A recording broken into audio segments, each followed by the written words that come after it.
Hello,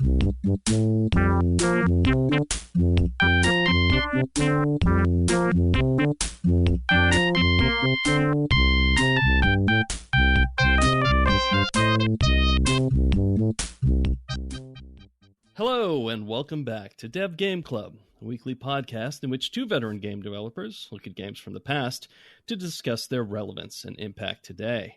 I'm Brett Duville, and I'm joined as always by my co-host, an adoring brat who knelt down to kiss the mayor's feet and got kneed in the kidney as the mayor bent to gather fallen speech notes.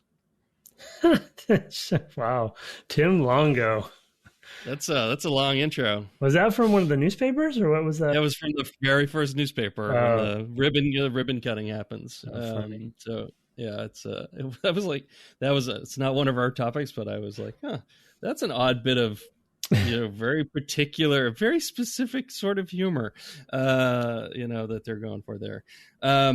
Hello, we're starting a new series tonight on SimCity. We're playing. Yeah, which we didn't even. Did you announce it on Twitter? I dided announce it on Twitter. So some folks, if you follow us over there, you get a little warning. A couple day or two ago, I can't even remember now. Might have been just today, honestly. That is how my time has been lately, not knowing what time it is. But yeah, we're going to talk about SimCity by playing SimCity 2000 because it's the earliest available to us. It had some innovations, but I think the structure is still fundamentally the same as the original game. Retooling of, there's a lot more art. There's certainly some more systems, but broadly speaking, if you squint and kind of flatten it out to 2D, it looks very much like the same game. So getting the other one to run, I think, would be a difficult problem, and not something, we like people to be able to just get it and play. And you can do that if you want on GOG. So where should we start? I mean, I think we should start with, we normally set it in its time, but I almost want to start with Will Wright. Sure. Yeah, we can mix it up. Because he is such a legend, for establishing, the Sim universe, as you put it in the, in the pre-show. It's such a big deal. I mean, it's huge. The whole thing is just nothing short of remarkable. How popular it has been, largely because of its last incarnation, which continues to be iterated on, but which is The Sims. I mean, that is a juggernaut of a game. Continues to be a juggernaut of a game, which is, that is wild to me. Anyway, is it Sims 4 is the most recent one? I think Sims 4 is the most recent one, and they just keep putting out new expansions, it's a whole business on its own, except even though EA owns it. Will, I mean, he, good speaker, very smart game developer. For me, at least personally, just speaking personally as a young game developer, was one of those few fairly iconic game developers who was, for me, starting to break down things into theoretical chunks or into the theory behind game design in ways that at least was opening my eyes to it, and yes, he was specifically focusing around a certain kind of game in the Sims games. And he did one, what was that alien game? Raid on Bungeling. Oh yeah, no, that was the early one. No, the later one, the MAXIS one, where you had the hybrid aliens. Oh, Spore. Spore, yeah. So Spore was a bit of a diversion, but generally, simulation games was where his bread and butter was. And even though I wasn't making those games, and to be honest, didn't have an interest in making those games, he was, for better or for worse, he was MAXIS, right? He was what you associated with it. And when he would share his knowledge about how he arrived, especially at some of the Sims foundational stuff, because he himself being a programmer, and then later some of the infrastructure behind how the Sims games worked and the AI there. You know, it was just, and he's, you know, he's entertaining, funny, fairly charming kind of speaker and stuff. And so I just have fond memories of having him be a voice for game development in, you know, in kind of a, I don't want to say professional way, but because everyone's professional, but he was the first one for me that felt like we as a medium were more than what people gave us credit for, if that makes sense. Do you know what I mean? Yeah. That he could go on to, I don't know, NBC or something. I don't know if he did. I don't remember if he did. I'm sure he did at some point, or he could go on to some show and you know, and represent us well. And represent us well. Yeah. And it's like, oh yeah, we're people too, and we're not just a bunch of nerds in a basement making a video game. It's like, no, this is actually an art form. It's a medium in and of itself, and there's some legitimacy there, I guess. And I didn't mind him representing us, I guess, in a way. Yes, he's a cis white male, and so, you know, that comes with all the baggage that it comes with. But at least he was somewhat thoughtful about how he talked about what we do. So yeah. And of course, I mean, he's obviously very interested in systems, and thinking in systems and pulling apart those systems and seeing how tweaking those systems will change things, allowing, you know, the players of these games, you know, which we'll get into a little bit more later, to tweak those systems. So that's kind of his big thing. I mean, even Spore, which did sort of have a civilizational arc, was still individual different sim games basically in between. So yeah.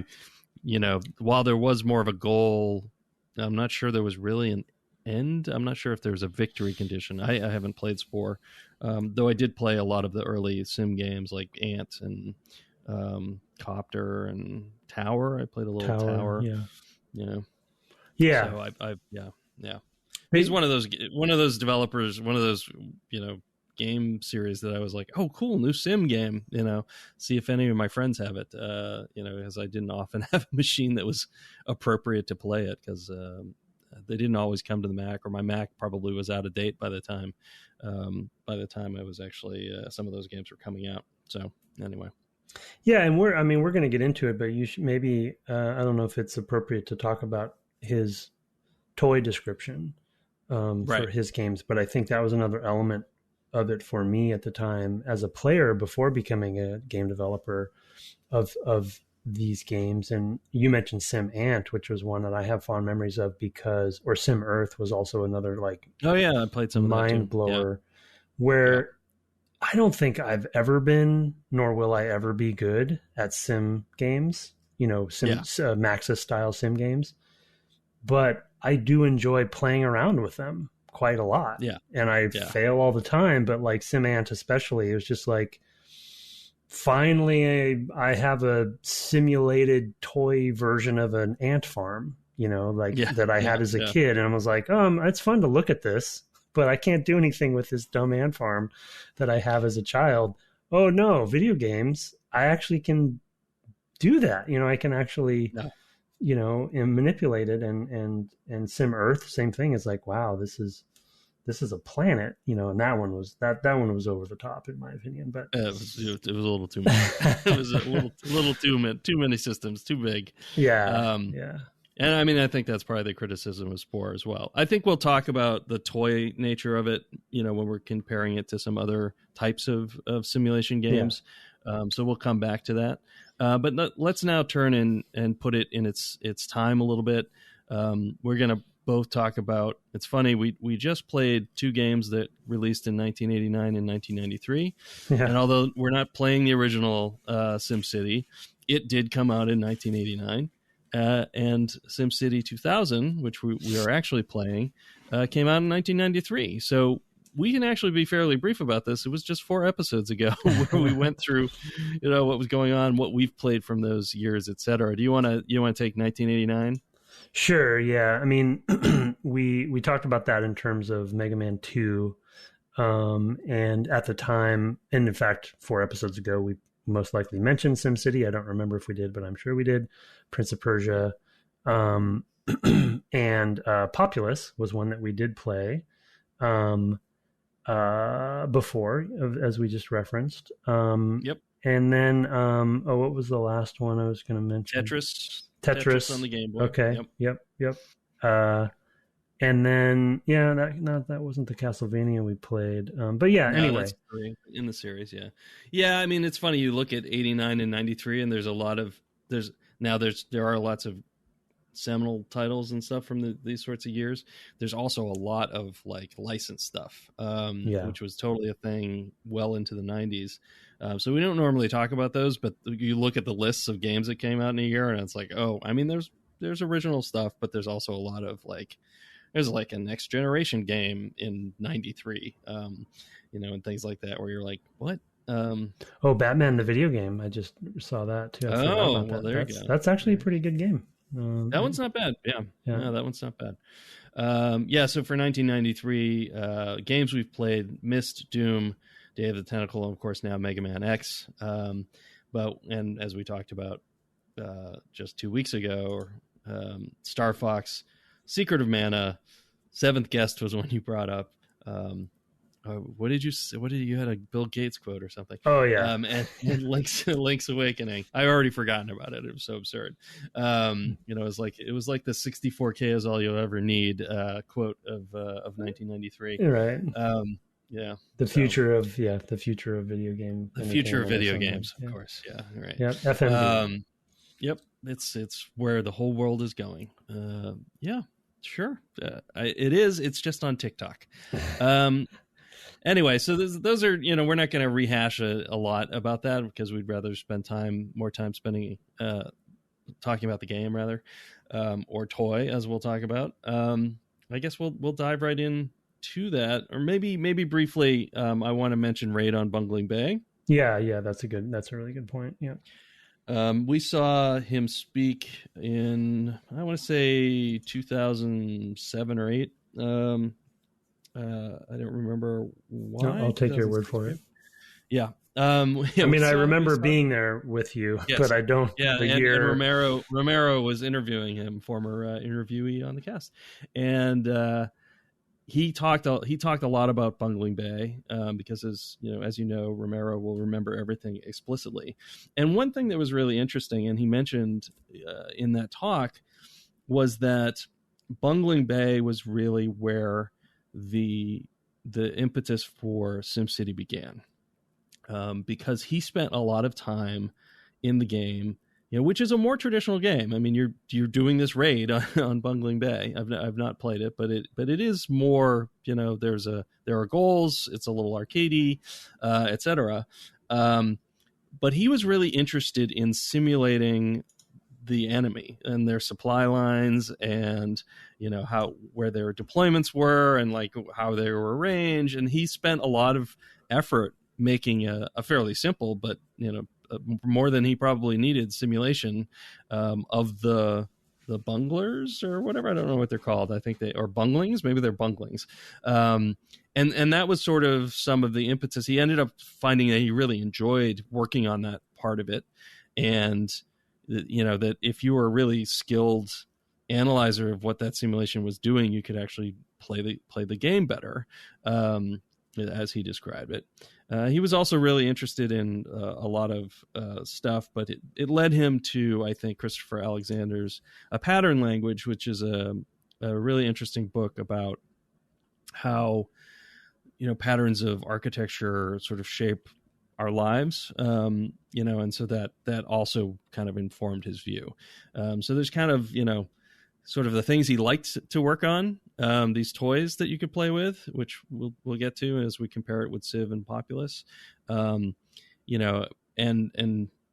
just being the sort of thing that he really both enjoyed exploring, but on both sides, sort of philosophically and in actual implementation, so and design and etc. So worth talking about that's kind of his his direction he was heading, and that's unusual, honestly. So in designers of the time. Yeah, and I mean, that's kind of goes back to what I was saying earlier as far as his persona in our space. And yeah, I do remember that interview with John Romero.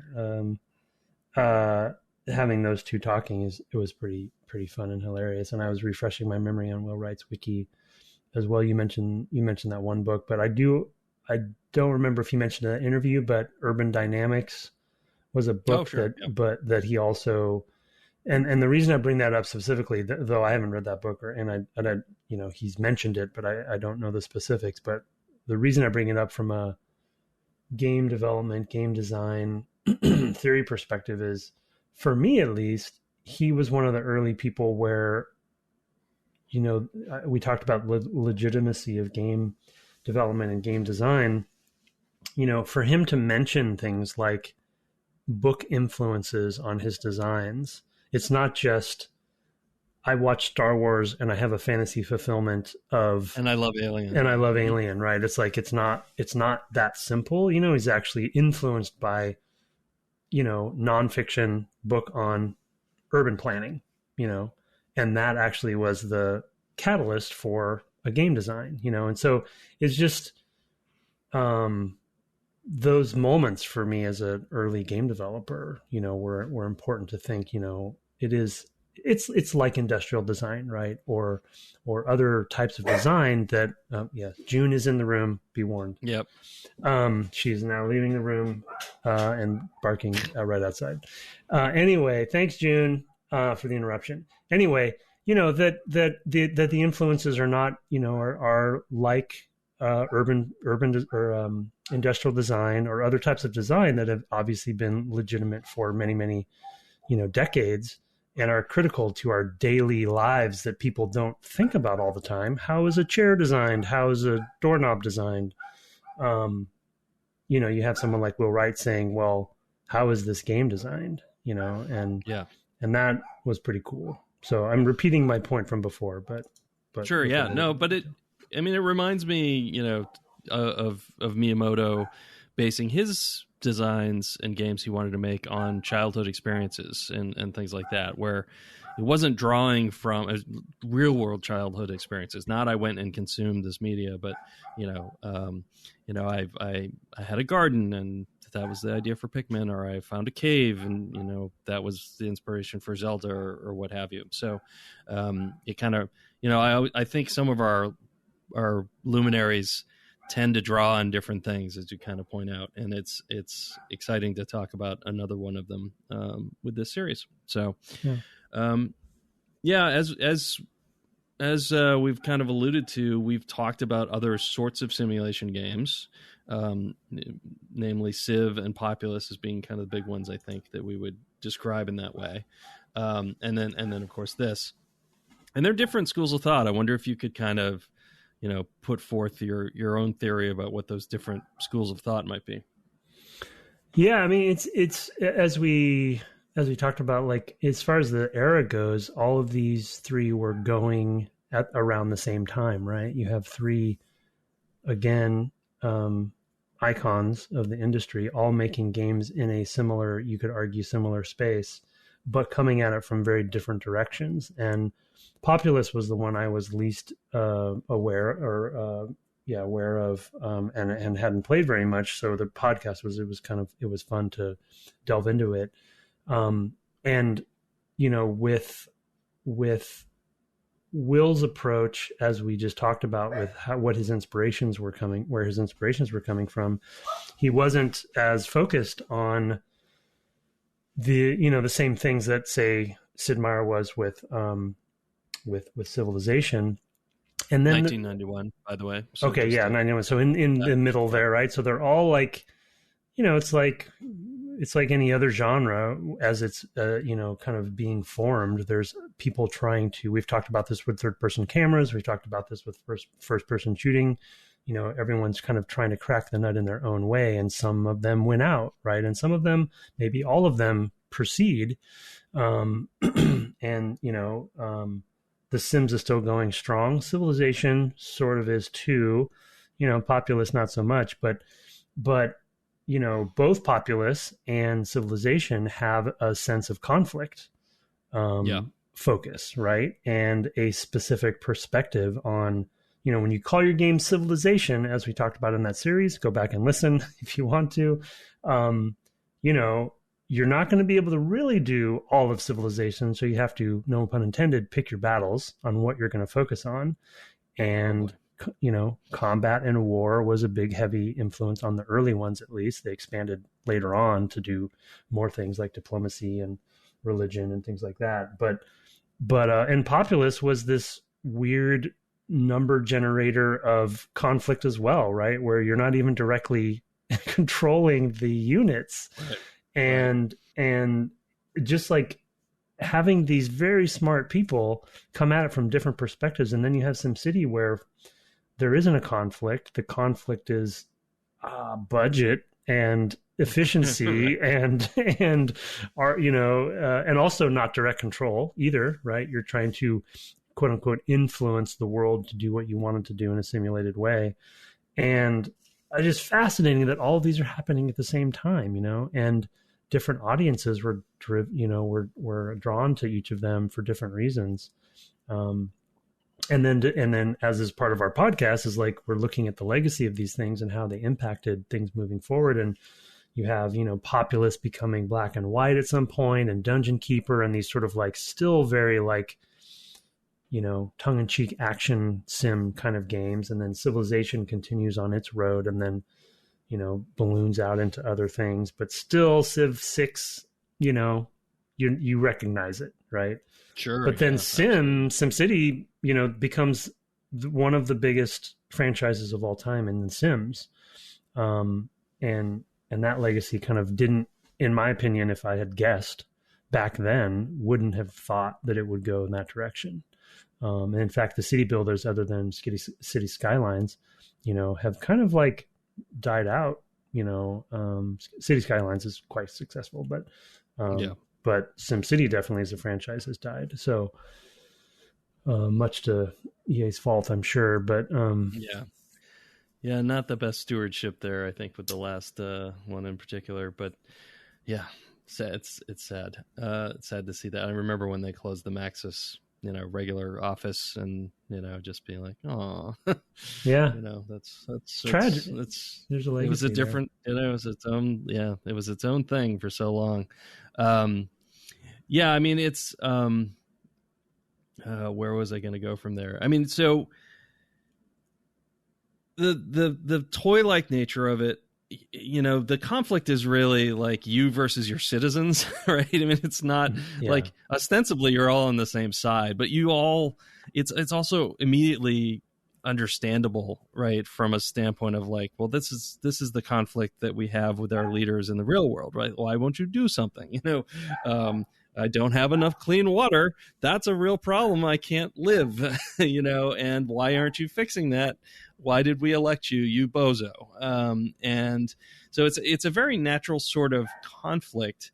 What I love about it, and I think I'm not sure if it was added originally or if it came along later. I do remember doing it, maybe even the first game, was being able to also just make things worse for yourself by just throwing in a disaster, something we'll probably talk about later. Yeah. But just like, oh, suddenly there's a tornado, or a kaiju. I believe there's even like a Godzilla, creature at some point, if you want one. And so you have this way of like saying, okay, well, things are going pretty good now. Could I recover from a tornado at this point? Could I throw two things at the city, and what would happen? And so there's always this like, you can sort of generate conflicts for yourself. Since there is no real victory condition, you just kind of are poking at it in different ways and sort of setting goals for yourself. And I wonder if I can, get my approval rating to whatever, so I can have a bigger budget and all of those things. But it's not setting your own goals. It's all. I mean, anytime you sit down to play, you look at the map. Does it inspire you? Like, I wonder what I can do with this. Or do you kind of look at the map and go, it looks like it's not going to be any fun. And you just like make a new one. I had that happen today where I started a map. I'm like, oh, this is going to be a slog. River's way over here. Then there's a million tiny little ponds. I don't think that's going to be any fun. And I literally just generated another one right away. So Yeah, and then I was like, you know what? I don't know how to use any of these buttons, so we'll talk about that in a minute. But yeah, I mean that is a very that is kind of the fictional wrapping, and I was going to throw to you on sort of the westernness of that. Yeah, right. Yeah, and before I hit that really quick, to piggyback off what you were just saying there, if I think about the three franchises and designs, what motivates players to play each of them is very different, but they're all in this era considered to be in the same space from a right. genre perspective, and so and you kind of maybe even could strong arm XCOM into there too a little bit, where it's not exactly the same, but it's like, so there's just they're just so different, when I'm playing each of them, I feel different, I have different anxieties and different stresses. So it's just fascinating to me. And then the toy-like nature of just, the fooling around with it. But similar to my point about civilization and sort of picking your battles there because you have to from a scope perspective, and you have a certain bent toward it, even though you've been so bold to name your game Civilization, which we talked about in that series again. Similar here, it's like, okay, you are simulating a city, but you still are going to have to make certain decisions about what's important and what's not important, exclude certain things and include certain things. And there is, something I did forget about is as soon as I started playing 2000 again, there is a very quick and clear bent of westernization, capitalism, and assumptions that I would assume, though he's probably said this and clarified at some point, I would assume is, heavily based on where it's developed and who they think their audience is going to be, right? So they're going to focus around that audience. And as you were saying earlier, Brett, like there's certain assumptions that you can make as a developer that, okay, people will understand streets and public transportation and pipes and, police stations and fire stations and certain, and museums and zoos and, those sorts of common things because that's around us, right, as Westerners. But right. It's, it is very clearly a specific kind of ethos and, perspective as soon as you start doing that. And I don't know if you wanted me to share this example, but one example that hit me harder than I thought it would is, I had a certain neighborhood that was, I guess, doing pretty well at one point, and there's enough automation to how the city expands and grows and becomes more, becomes healthier. And a church popped up out of nowhere, based on, I think, how my residential neighborhood was doing. And, I didn't ask for that church to be there. But that is a statement they're making, right? That a church is a part of a healthy community, a Christian church, right. I guess I technically don't know that it's Christian, but it's a church, but it's like spires and stuff. It looks Christian or Catholic, Catholicism or something like that. So, but they're making a decision there. And thus obviously excluding certain people too, but you kind of know what you're getting yourself into at that point. And so I don't know, I had forgotten about that. I mean, it's obvious when I think about it, that again, they're not going to have everything, but it's interesting to realize and remember that you still have to make design decisions within constraints, even for something when you're simulating an entire city, Right. Right. Yeah, for sure. I mean, it is kind of funny. I guess the thing I want to sort of tease out of that is to start off with just like what you're actually doing and what you're building and what you're not, like, and so the fact that a lot of that is taken out of your hands, I don't want to get into procedural rhetoric yet because I want to talk about it later. But that is, we're already talking about procedural rhetoric. Like this is what happens, and we'll talk about that more in depth in a later episode, because I think we want to have seen more of the game and seen more how things play out over time and things like that. But, for me, I started by playing the tutorial in the first tutorial in the manual, because the tutorials are, of course, not in game because of memory and just design constraints of the day. And so I opened up the 143-page PDF because I just needed some guidance. Like, I don't remember how to, I know how to lay down stuff, but I don't remember like what the fundamentals are for getting it going. I have my map. Okay, now what? It's like I can lay down some train tracks. I don't know if I want it. So I popped open that and looked at the tutorials.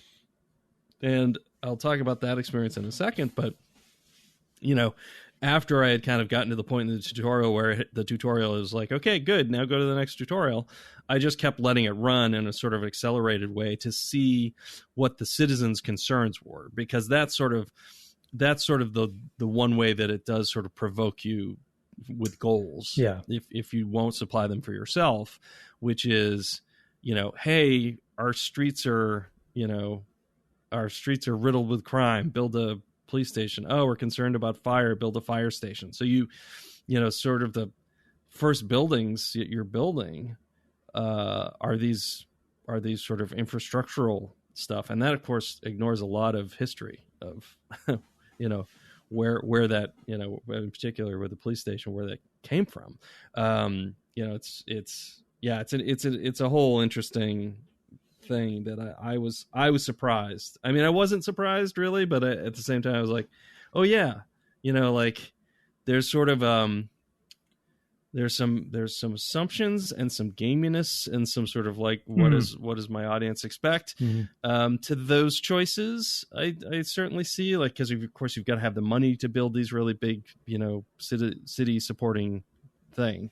And it's just kind of remote in that way from what you're doing. You get to play some of the big buildings, you get to zone, you can lay certain types of infrastructure, but most of the rest of it just kind of happens as a result of those kind of lower level choices, which is just wild.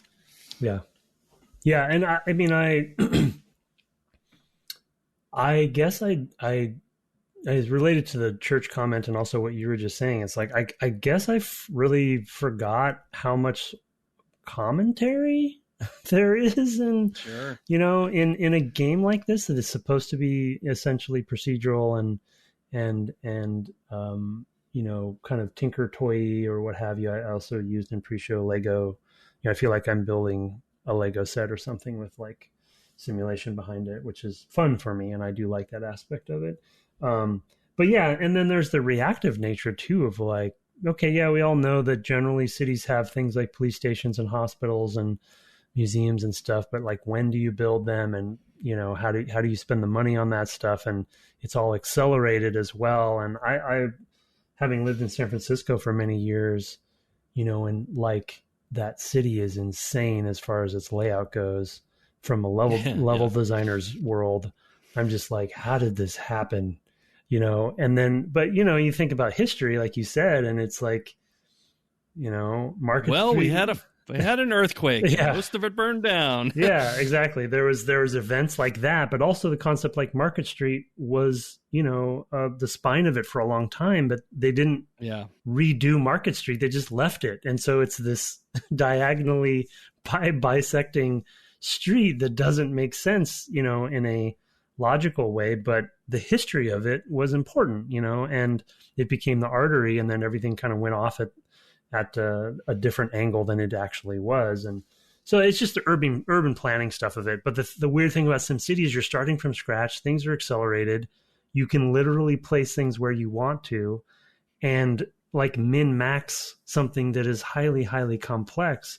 And there's this sort of like godlike complex about that is weird too, where, and of course this isn't a God game, but it is sort of a God game in that the mayor has full control. But like you said, there's like these stressors of what the populace wants if you want to actually succeed and have the city flourish for any amount of time. And so I don't know. I just had forgotten. And then even the newspapers, like you read some of the articles. I didn't read all of them, but there's a late 80s, early 90s game developer bent to them. That was funny to me. For sure. I started, so the tutorials, well, they don't actually say when to start. I started them all in 1900. I think I still have another one to go. I didn't play tons and tons. But yeah, there's definitely, I mean, the whole thing with the intro that I gave today with the mayor kicking the kid in the kidneys, like, whoa, okay, that's a look. It's that's a kind of surprising thing to find in the newspaper article. It's very it's very funny because, of course, I'm sure most of the writing was kind of done by folks on the team. This was not a time where we had dedicated writers, so normally it was just something people were filling in as they went, when they were like, oh, we need something here. For the younger listeners, a newspaper, they used to take really large pieces of paper and fold them in half and print a bunch of stories on them that people reported. It wasn't it was a whole thing. It kind of went away with the advent of Craigslist. It kind of killed the newspaper in a lot of ways. There are still newspapers, but not as many local ones as there used to be. You can imagine there being a local newspaper when you found this 1900 town. And it's a newspaper article that kind of, shows that you're making progress when you can build the mayor's house. Like if you get to the point where you've attracted enough people, you can build the mayor's house. And so that's an interesting thing as well. Just how that works. Well, and I had also forgotten that the newspaper is a conduit for information, and I don't think original SimCity had that. Maybe it did, but I think it did actually. Did it? Okay, yeah. And it's just such a the interesting weird thing about, and I know we're piling a lot onto Will Wright specifically because we know it's definitely a team effort, and MAXIS was built from a lot of great people. So I don't want to over-index on him, but if I think about him from his own persona perspective, like, even though this is a procedural, very systemic game, and there's a lot of math behind the scenes going on, MAXIS always did have enough of a humor and tongue-in-cheek elements going on, and he himself had that as well, where, leave it to them to find a way to add in, essentially their version of lore and character and setting and, and kind of just a feel to the world, if you will, even though it's different every time, it's still like kind of the same every time. And that the newspapers are a great conduit for that, where they could have, that story about the cutting of the ribbon, and you can snicker about it and it sets a bit of a tone. But then at the same time, there's articles about like the Middle East and things going on at times, and because that was happening at the time, so it's like, it's very weird thing, but clever in that it's like, okay, we could just do this with menus and pop-ups, or we could fictionalize it through what is at the time, one of the key information sharing mechanisms for a city, and that's a newspaper. So yeah, I don't know. So I forgot how cool that was.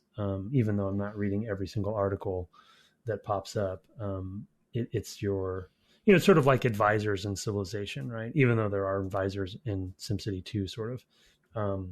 It was cool to have that mechanism, because you just assume in Civilization you'd have advisors around you, and here the newspapers is giving you that, the pulse of the people, kind of thing. Right. Yeah, for sure. I mean, I think, and I like that groundedness of, sort of the real, the real feeling of that, that you don't just get in. It's not just given to you like it's straight. It's given to you in this weird, this weird sort of way. Yeah, through a filter. To describe it other than that. Yeah, characterization. It's through a fictional wrappings, but with real, it's sort of like we talked about with Dark Souls, where mechanics are put in the game as, as people maybe, or or what have you. Yeah. It's like it's embedding it in the world and not just making it a click this button to learn what what's going on, and where you are, or see some, like, you don't literally even see like a progress bar to like how close you are to getting that particular mansion or what have them, the mayor's mansion. It's literally just presented to you, in that way, that it's fictionalized and in the world, which is cool. I do enjoy a presentation like that myself. Well, yeah, no, I mean, as a fan of newspapers that I know you are, that's true. It's fictionalized, and when they, for instance, when I remember reading, an article about unemployment,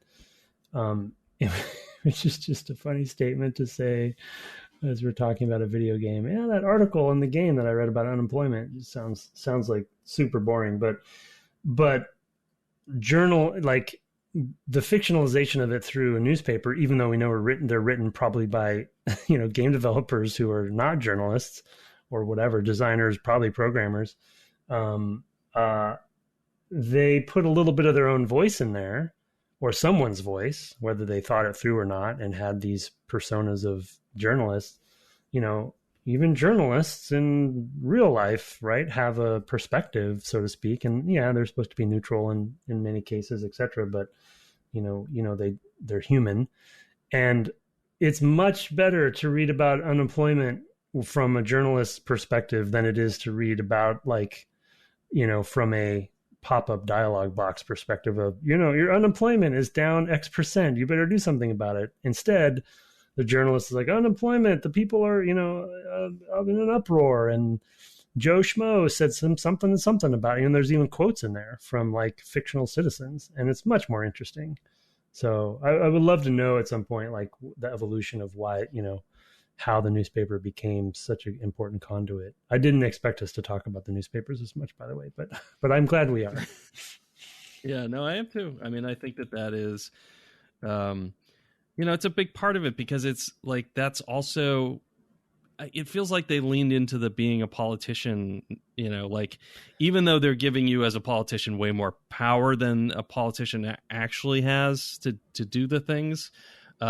You're like the most successful politician of all time, because everything you want to do, you just do. Yeah. That's not how There's politics no works. committees. Yeah. So they are not simulating politics, right? They are simulating, okay, what if, so in some sense, even though they personify you as the mayor, really you are the system that has these things happen. And you're just like, yeah, then they just kind of abstract it out to you're a single person, which is a lot easier to sort of put in your head. But then, a lot of the ways you deal with the game and what you're concerned about, as you alluded to earlier, is like budgets and what should our tax rate be? Yeah. Should I borrow? Can I run at a deficit, and for how long? Like, will that really sink me? I know you also can just like turn that off too. It's like, you just say, okay, just set the budget to stay, like, so you always get the 10 grand or whatever it is. Which is also funny. Like, that's the toy-like nature of it as well. Just fool around. But if you want to play the stressful, like, more game-like experience, you're going to be dealing with, on the one hand, like, the actions you're taking are just like plop down a major building, or just zone some area of the map, just spend some amount of money to just like, hey, this is a whatever now, this is a commercial district. Place down some roads and power and go. I don't know. It's like, if you had asked me, in 1989, before I played it, hey, would you like to play a game where you deal with budgets and taxes and deficits? I probably would have said, yeah, you know what? I'm in college now. I still don't have to wait for that. I don't have to deal with that for a few years yet. I'm running a deficit right now, I guess, because I've borrowed. But I'm not going to really think about that till I'm out. So, it's a head scratcher. I was playing it on my Mac. So. Yeah, that's a good point, because I think we all. I had the same experience back then too, and I think probably many people did, of like, it's a head scratcher on why this was even happening. Like, this game was even, happening, because it's like such an anti-game in a way, and yes, toy as he would describe it, which is still, I think, a great and accurate description, but there is just something kind of inherently compelling about it for sure. That is that playful sort of omnipotent, and somewhat omniscient perspective on doing something like this.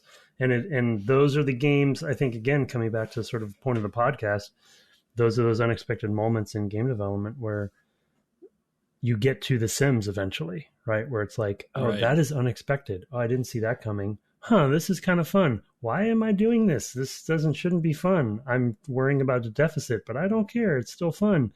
And then you have one of the biggest franchises of all time. So I don't know. It's kind of fascinating to think back about how we got there.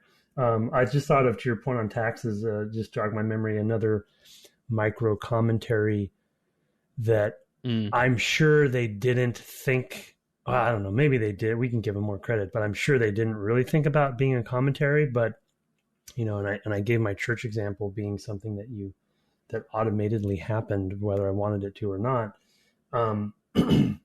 At least I think that was happening. I'm hoping, because I didn't read the manual and was just exploring. And I don't think you have actually the option to build a church. So anyway, long story short, the taxes are hilarious because if you raise taxes, there's an audio file that plays that is like a disappointment from the public. And then if you lower it, it's like cheering.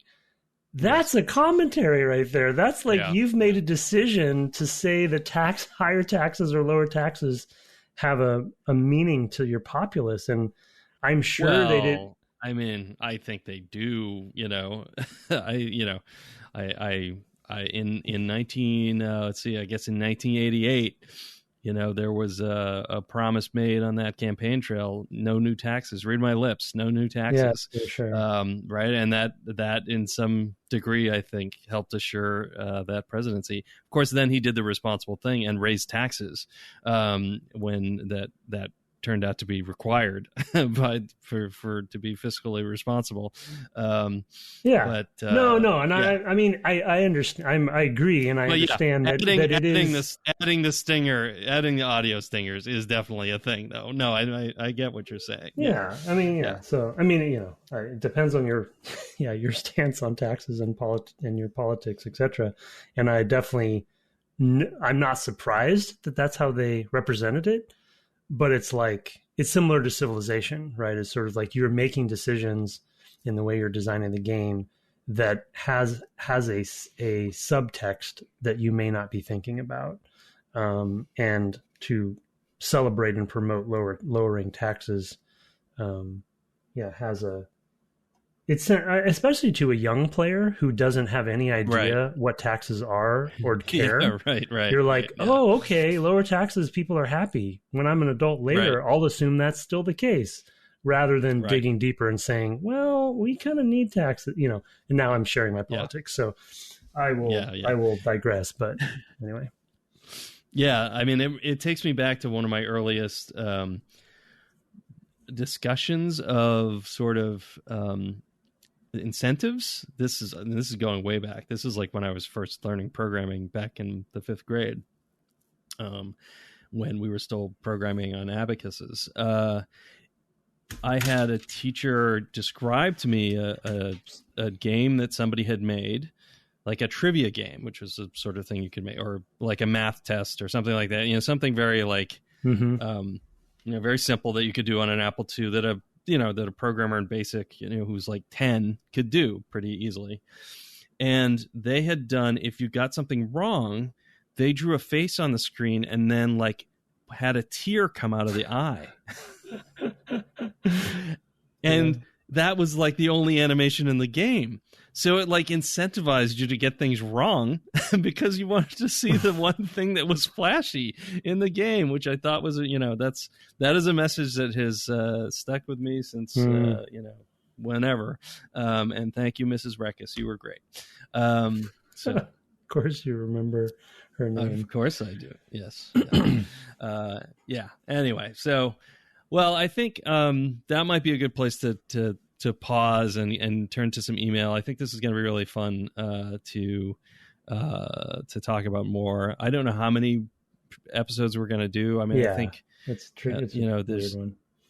It's a weird one. You know, Sims are always weird that way, like especially ones with no specific endpoint. I definitely want to finish the tutorials. I want to read more of the manual so I can talk more about that. I don't remember how technical the manual gets, but at 143, you know, door stopping pages, you know, it's probably significant. So I do want to spend a little more time with that, you know, myself, just to kind of remember, because this was definitely a time where you read the manual. Although I don't know that I had them in. I don't think I paid for this one. I think this was shared around in the dorm when I played it on my Mac. So, well, I'll keep on my. I think just for the sake of the podcast, it might be fun for me to stay on my, you know, usual track. I will not read the manual and just bumble my way through it, and experiment and play, so to speak, with the toy, and see what our experience is. Because I do think this is very. If you want your city to do fairly well, you do need to know what the manual's telling you to understand some of those, you know, interrelations. Because I'm immediately having abandoned houses all over the place, and you know, it's like things don't go well very quickly for me, and I'm having to discover that on the fly and tinker. Trial and error. Yeah, interesting. Yeah, we should talk more about that for sure next time. Kind of talk about how our cities are developing. By then, I will have started an actual city. I'm on my third one already. Okay, because they're not going well. Okay. Well, that'll be interesting to hear about. I look forward to hearing the stories of why each of these cities died. That's awesome. All right, let's turn to a little bit of feedback. These were sent to devgameclub@gmail.com. As usual, I will cede the first one to you, sir. All right. Subject, replaying MegaMan levels, from Keith Wagner. Hello, Keith. You've probably got a mailbag full of people with MegaMan stories and tips, but in case they haven't told you, you can replay levels that you've beaten in many of the games. This makes the aha, maybe I can use this new power on that level, a faster check than replaying the game from scratch in a different order. My personal favorite was Mega Man 3, mostly in the theming of Gemini Man's level, and the introduction of the mysterious, to me, who didn't have the manual with the game, Proto Man. Those are two great names for bosses, Gemini Man and Proto Man. One little fun tidbit, when Proto Man would appear mid-level for a showdown, there was a short whistle melody, like 5 notes. One time I went to select a different power right when it started, and the melody continued past the 5 notes to a more complete version while I was on the selection screen. What? Oh, that's amazing. Regards, Mystery. Oh, sorry. I didn't put the Mystery Dip. Yeah, that's Mystery my fault. Dip is Keith Wagner. I did not do that. Yeah. That's amazing. Yeah, I think that's great. I love that. I'm sure that's just a quirk of like that they just cut it off because the next thing was happening, you know, the next part of the stage, you know, but if you stopped it while it was doing that, you know, it would that wouldn't cut it off. So it would just keep going, which is really, really cool. It's also surprising they had more stuff, like that it was longer, because of course, you know, that all takes memory.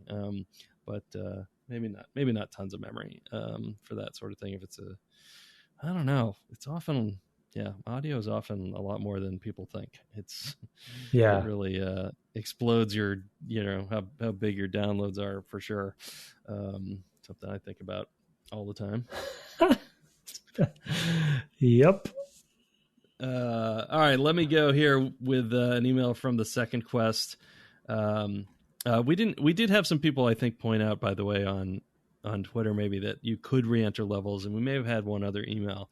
But thank you for sending those in. It was something I ended up doing on X just once, but to level, I think I mentioned that in the maybe final you did, episode. Here's as I said, from the Second Quest, Mega Man T and A. That's not what you think it is. Hey, Brett and Tim, enjoying the MegaMan series so far. Hope you enjoyed the rest of it. And with Brett finally getting a chance to play an NES game, now you're playing with power. It was definitely a key series for the NES experiences of my friends. I particularly that core stretch of Mega Man's 2 to 4 and the eventual leap to 16-bit with X a short time later. Was it Mega Man 10 or Mega Man X? They said it was X, but all theories wouldn't truly be put to rest until Mega Man 10 came out 16 years later. Mini-Me recreating a Nintendo Power cover of X as a poster for my wall would occupy some of the pre-release period in between. There was a moment in the last episode that was kind of an interesting coincidence. When Tim mentioned that Dr. Light's first initial is T, lore-averse Brett emphasized that he really didn't care. However, it turns out that there is a small bit of trivia there that might be of interest. Dr. Light's first name is Thomas, while Dr. Wily's first name is Albert. These are references to Albert Einstein, of whom Dr. Wily's design is inspired, and Thomas Edison. And though Dr. Light's look is based on Santa Claus, his American name, Dr. Light, versus the Japanese Dr. Wright, is likely at least partially a pun on Edison's historically inaccurate reputation for having invented the light bulb. Had Mega Man 4's Russian antagonist Dr. Cossack been named Nikola, that pattern would probably have been more significant, but they went with Mikhail there instead, so that's as far as that naming convention goes. Still, the bizarro world thought of fighting an evil Einstein on behalf of a benevolent Edison has always amused me while playing the games. On a closing musical note, you brought up one of the Mega Man covering bands out there in the episode and thought you might enjoy a few other tracks from artists over the last couple of decades to join them. And there's a whole number of links. I will put those in the show notes. Look forward to the rest of the series. Well, I hope you enjoyed them, Billy, aka the Second Quest Man. Yeah, the lore goes pretty deep in those Mega Man games. Yeah, and I mean, to his point on more music links and stuff, like after we finished the series, I was thinking, I don't remember why I was thinking about this, but I think I just was one of those moments when I was just humming one of the Mega Man, like it's the menu screen, and whenever you start a level, they have that little melody that happens. It's sticky. Yeah, it's very sticky. It's just up there with Nintendo stuff, really. Yep, it is. No, it's pretty sticky music. I agree. I mean, like I had said at the time, I had actually heard some of the songs before, because I used to like just stream random OC remix tunes. It was kind of like, oh, these are a lot of songs I don't know, so I can listen to music and code. Because I can't listen to music I know, even instrumental music, if I know it well enough, it distracts me too much. So I would listen to OC remix because it was a lot of, first of all, remixes, so it wasn't even the original tune, even if I did know it, and the library is so vast, I would never hear one so much that I'd get stuck on it, so like, yeah, I've tried different things, and it's like, yeah, I used to listen to Spanish guitar, on Pandora or something like that, but eventually I know all the songs, and then I can't listen to it anymore because my brain just kind of like follows the melody. It becomes like language to me or something. It's weird. Anyway, let's go to email 2. Okay, subject AI asset generation and game dev future from Keith Wagner. Once again, Mystery Dip. Hello. With Doll E2 beta opening. I don't know what that is. I'm sure you'll tell me in a second. We'll talk about it. Yeah. Beta opening to 1 million people and relaxing their commercial use terms, it started to make a stir in the board game development community, people wanting art for their 100-card prototype for it, artists who used to get commissions for that against. Is this the art generation thing? Yep. Okay. I'm curious what you're hearing in the grapevine of video game development about these kinds of generative AI and where you think the future is headed. Given that we've already seen basic story, picture, and code generators, could 3D models be next? Whole levels? Make your game by describing it in 3 sentences? Do you think humans will always have a place in the arts, or Is automation inevitable the same way we've done for other jobs through history, considering how many studios are one bad sales cycle away from bankruptcy and the constant ramp-up, crunch, layoff cycle? I could see free art anytime as very tempting to the bottom line. Regards, Mystery Dip. P.S. I've seen generated stories at least on par with Metal Gear. I couldn't even finish the sentence. Mystery, you jerk. I've seen generated stories. I've seen generated stories at least on par with Metal Gear Solid. Sorry, Tim. Yeah, that is a touche. Yep. Yeah, well done. This just what? came up yesterday, by the way, in a stand-up. Obviously, I can't talk about what we're talking about, but in our own stand-up, a joke was made about this very thing. About this very topic. Yeah. So it does, we do discuss these things as they come up, and, people often want to go play with them. I mean, the industry is always curious about new technologies. I think to the broader question, though, about whether humans will always be involved in art, I mean, absolutely. How could it be otherwise? First of all, all of what these things are generating from comes from the stuff we've made, right? Huge amount of data gathering and, neural model training and all that stuff aside, right? Which is its own kind of creativity, to figure out how to do that. So that there's a human involved in that part of the art as well. I think that, we'll just be finding new art forms. I mean, Tim and I work in one, and it's going to be a long time before anything significant comes along, I think, to challenge our positions as far as creators in that space, like decades away, for sure, I think, despite the fact that AI seems to be coming out with crazier and crazier things all the time. I still think that we will have a pretty, primal place in that for a long time. But also, the other hand, we're also the audience. Art is a conversation between the artist and the person who's viewing the art, in some ways, and I think obviously humans will always be involved in that part of the communication, or that part of the artist's experience. So, we have to consume it. I'm not really interested in art not made by humans, personally. I engage with art because I want to better understand the human experience. And I don't think art that is generated even, in these interesting ways is going to accomplish that, honestly. That's my personal feeling. I don't know where you sit on that. No, I think it's well said. I generally agree with you on the sort of macro topic of art and humans' roles in art. The only thing I guess I'd add is there is I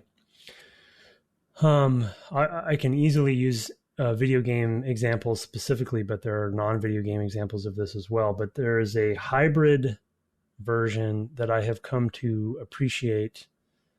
I don't know, I guess I was going to say lately, but it's really been more over the past maybe 10 years or so, of procedurally generated, like I'll specifically talk about like a type of art that I am directly, as listeners know, passionate about, and that's in level design. But I'm also a big fan of Valheim as an example.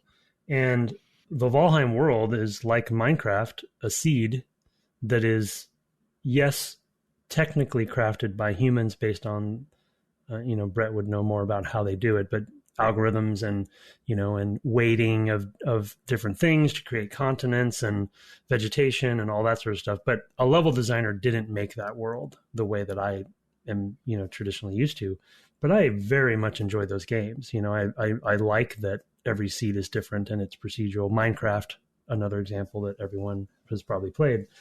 And for me, though I love crafted level design as well, there is something to be said for exploring a seeded world and discovering how the procedural nature, what it created, right? Like in Minecraft, when you find a cave structure that was essentially randomly generated, but based on the rule set that they've given the seed algorithms, there's this sense of discovery because, like, you're the first one to find that because it doesn't exist maybe anywhere. The only one ever. Yeah. Nobody, there's no, because it's a seed. I mean, you can duplicate seeds, of course, but to Brett's point, potentially no one else may ever find that particular world, that particular cave, whatever it is. And I think there is something to be said for that version, but it's still, there's a human element to making that,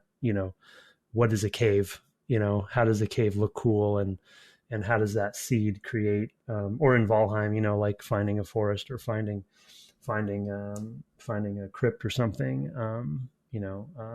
So anyway, I've just come to appreciate that sort of hybrid approach. But to Brett's point, there's still an art to it. There's good ones and there's not so good ones of that method. So, but anyway, thought that was an interesting sort of sub topic. Yeah, no, that's already true. happening basically to some degree. Yeah. And actually, I mean, I do appreciate the use of AI driven tools to help speed some things in development as well. There's not a lot I can talk about that because I haven't done it myself, but I have certainly thought about it in the past. Being able to identify from play data or even just the sort of geometry that is placed in a world like Skyrim, say, where you could be like, well, what doors are, like you could just make patrol routes for the guards that go by the doors. Like that would do a lot, and then maybe you'd have somebody go tweak those, like if they didn't really kind of work, or something like that. Like I've thought about those sorts of, AI assistance tools, to do, some of the grunt work that is, pretty thankless, honestly. But you'd still need somebody to go through and put in other information to make it more realistic. Or, either algorithmically in the AI that you're using or by a person going and tweaking it. I think, in that sort of solution, you'd always need a little bit of help from a human. But anyway, all right, I'm going to do the final email here. This one's subject is thank you. It's from Parham. I apologize if I am not pronouncing that correctly. I have never met a Parham. Hi, Brett and Tim. First of all, thank you for such a fantastic podcast. To make a very long story short, I used to work in the game industry on the production and UI UX sides. Eventually, I left professional game development and focused on software engineering, programming, and other fields. Recently, I've been feeling a bit down on my work, but that changed a few weeks ago when I started playing one of the games you guys worked on previously. Earlier this month, I got COVID, and decided I'd spend my sick days playing through Republic Commando in bed. I loved it. The game dripped with passion, and I couldn't stop thinking about it. As I progressed through my RepCon playthrough, I searched for information about its development history and eventually stumbled upon the Dev Game Club podcast. I immediately jumped in and found myself completely enthralled. The stories about working on the game and being part of LucasArts rejuvenated my passion for working on video games again. Hearing the interviews and the bonus episodes with other folks on the team not only helped illustrate the incredible skill and thoughtfulness that went into making the game, but also energized me even more. Now I'm finding myself opening up Unity again, excited to work on my project, and contemplating returning to the game industry. While Republic Commando might not be my favorite game of all time, it certainly feels like one of the most important for me. Thank you for both of your roles in making the game possible, and for everything you guys do on the podcast. Sincerely, Parham. So I thought that was a nice email to get. Yeah. When I received it a little while ago. I think it was just before break for us. We had a week off from work. And we've been busy and it was just, it really brightened my day. So I want to thank Parham for that. It's a bit, it's a bit ego strokey to read something like that on the podcast. But you know what? As somebody said, it's our podcast. We can do what we want.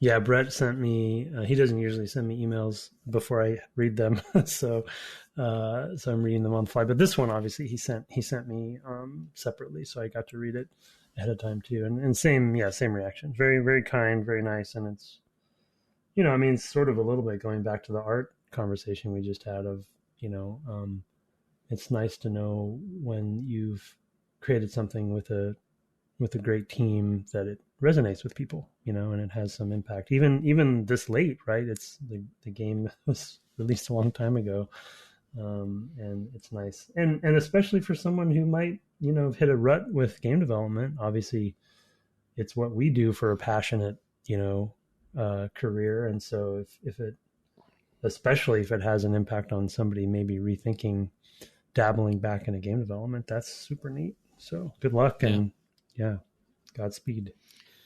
Yeah, I've spoken here before about how humbling it is when you get to reach out and touch somebody in that way through your work. I was reminded a lot of that this week because I had a conversation with somebody about Skyrim, and that kind of came up in that context as well. When a game comes out, the things that you remember from that period. And for me, it's always, and we don't often hear about all of them, but when you hear about a game that just happened to come into somebody's life at a time where they really needed it, for whatever reason, this was the game that really helped them, and if you're part of that is just it's a hugely rewarding and humbling feeling. So that's just something I guess I would remind folks, hey, if you have stuff out there you love, maybe drop a line to the creator and just say, hey, I love this book, movie, comic, game, whatever. It is easy to get negative criticism online, for sure, and it is always nice to hear some positive reflection on your work. So, and we appreciate it. All right, well, that is what we're going to cover for tonight. Sorry, the podcast is a little late this week. As I said, we've been busy. You can send us reviews. We haven't had one of those in a while, so we would love to have them. The Apple Podcast infrastructure is great, but really wherever you get your pods, if we don't read it on the air, maybe point us in the direction so that we can check it out and maybe read it here. And of course, you can email us at devgameclub@gmail.com.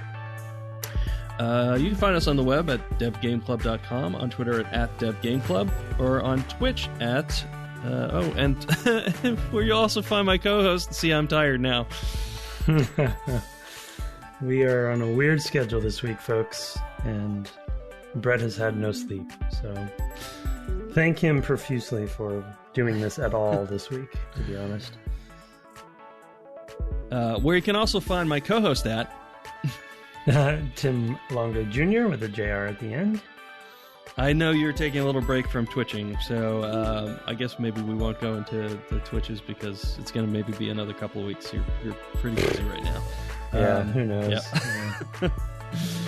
Our intro and outro music was written and performed by Kirk Hamilton, commissioned by friend of the cast Aaron Evers, and our logo and our merch store, which is it's a labor of love, is handled by Mark Garcia.